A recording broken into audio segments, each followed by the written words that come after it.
पोल हुआ, पोल के दिन हुआ, पोस्ट पोल भी कुछ ऐसा ही होगा कि शायद कोई संजरानी टाइप हुकूमत। बाबर साहब ये बता दें कि एक ऐसे वक्त में जब ANP अपनी शिकस्त तस्लीम करती है और गुलाम अहमद बलोर कहते हैं कि उन्हें नज़र आ रहा है कि अवाम इमरान खान को पसंद करती हैं, वो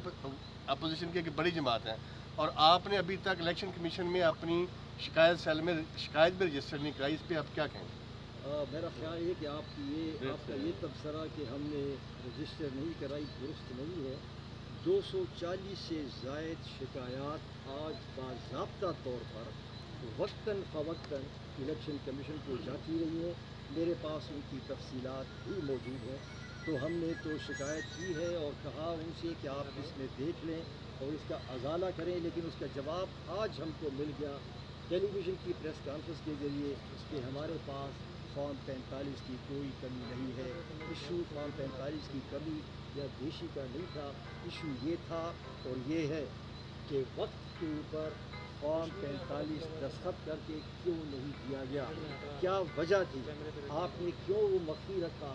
किस मकसद के लिए रखा, और आप उस फॉर्म 45 पे बाद में क्या लिखना चाहते थे, इसमें तहकीकात हुई। आपने कहा कि संजरानी ये बताएं कि जा रही है, तो जहाँ तक संजरानी के इंतखाब का मामला था तो उसमें पीपल्स पार्टी का एक बड़ा मरकजी किरदार रहा था, तो क्या अगली जो हुकूमत बनने जाएगी उसमें आप पाकिस्तान पीपल्स पार्टी के जो दूसरी पार्टी के किरदार को कहते थे? ये जो आपके सवाल हैं कि अब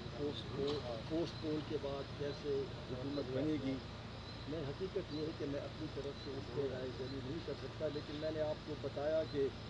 प्री पोल की मैनिपुलेशन हुई, पोल्स डे भी मैनिपुलेशन हुई, और अब पोल्स के बाद भी मंतकी अंजाम यही होगा कि पोल्स के बाद भी मैनिपुलेशन होगी। पोल्स के बाद पार्लियामेंट के अंदर क्या होता है ये फिर पार्टी का फैसला होगा, और मुझे यकीन है कि अगले रोज़ जो में पार्टी की आला क़यादत जो है उसका इजलास होगा और फिर इंशाअल्लाह उसमें ऐसे। एक आखिरी सवाल सर, आखिरी बड़ा मासूम सवाल सर, सर ये बताएं, बाबा साहब ये बताएं कि जिस पीपल्स पार्टी ने हमेशा जमहूरियत की बहाली की जदोजहद की है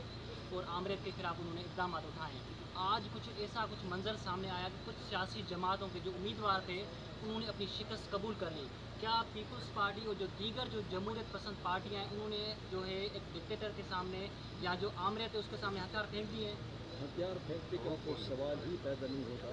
लेकिन हमने अगर इंतखाबात 2013 में ही कबूल किए थे,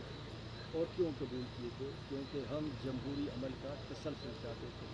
और उस वक्त ही हमने कहा कि ये आरोज़ के इंतखाबात हैं, लेकिन जमहूरी अमल के तसलसल के लिए हम इसके नताइज को बादल नाखास्ता कबूल करते हैं। तो पाकिस्तान पीपल्स पार्टी के नज़दीक मतम नज़र तो जमहूरी अमल का जारी रहना है, और हमने जमहूरियत की खातिर इस पार्टी के लीडर्स ने बड़ी कुर्बानियाँ दी हैं। पार्टी जमहूरियत के लिए कोई कुर्बानी देने से डरे नहीं। आखिरी सवाल सर, एक आखिरी सवाल, आपकी ज़ाती के तौर पर वो राय चाहिए सर, आपकी सियासी बसीरत क्या कहती है कि जो पोजीशन पाकिस्तान तहरीक इंसाफ को मिली है, क्या इमरान खान साहब वज़ीर आज़म बनने की पोजीशन में हैं या नहीं? मैं कुछ नहीं कह सकता कि वो वज़ीर आज़म बन जाएंगे या नहीं, लेकिन मुझे एक चीज़ मैं आपको बता सकता हूँ, वो ये है कि नो मैटर इमरान खान के पास कितने भी जब नताइज मुकम्मल आ जाए, कितने भी उसके पास एमएलएज़ हैं, उसके नताइज की बुनियाद पर वो शायद वज़ीर आज़म बन जाए, लेकिन एक हकीकत है वो ये है कि अगर इंतखाबात मशकूक हो गए, अगर इंतखाबात के ऊपर तमाम कौम का एतबार न रहा और वो इसी तरह कंट्रोवर्शियल हुए जिस तरह प्री पोल और पोल के दिन हुए, तो फिर खा किसी शख्स के पास एब्सोल्यूट मेजॉरिटी हो या 3/4 मेजॉरिटी हो, वो गवर्न नहीं कर सकेगा। वो हुकूमत तो करेगा, गवर्न नहीं कर पाएगा, और उससे